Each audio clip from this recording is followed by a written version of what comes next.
سلام، من محدثم. به کانال یوتیوب من خوش اومدین. این اولین ویدیوی منه. اومدم که با هم دیگه یکم آشنا بشیم. از بچگی هر کی هر چی خواست منو صدا کرد. محس، ماناس، موهی، مارمولک، حتی مهندس. چرا بنزین تموم شد؟ هیچکس منو دوست نداره. بگذاریم.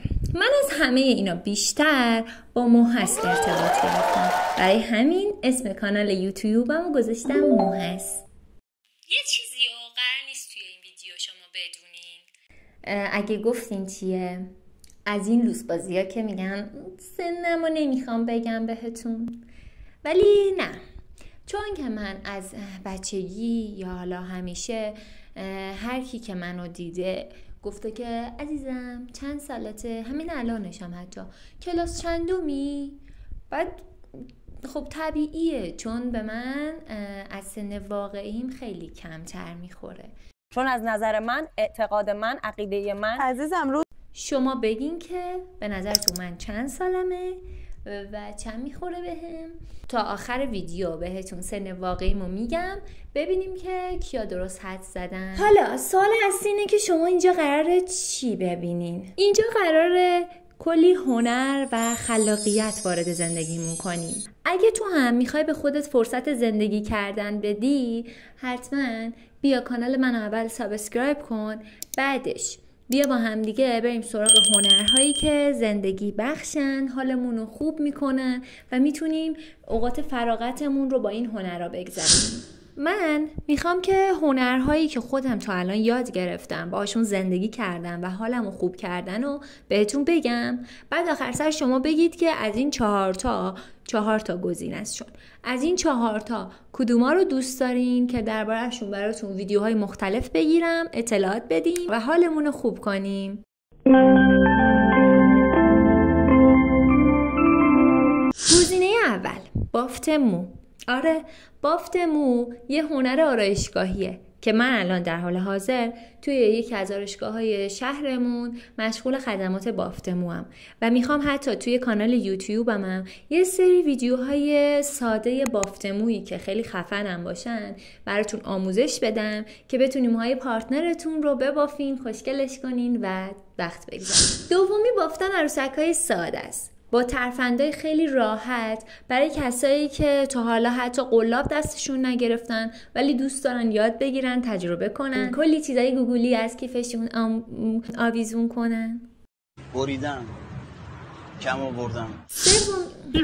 سومین گزینه بازسازی دکوراسیون اتاق و خونه است که همیشه به من حس خوب میده. هر وقت که حوصله نداشته باشم شروع میکنم به تزیینات اتاقم و چیزای جدید آویزون کردن رو دیوار اتاقم که حتما اینو دوست دارم با شما در میون بذارم هر چی که برای اتاق خودم انجام میدم و با هم دیگه یاد بگیریم که چجوری حتی با کوچولوترین ترفندا حالمون رو خوب کنیم. چهارمین گزینه تئاتر عزیزمه.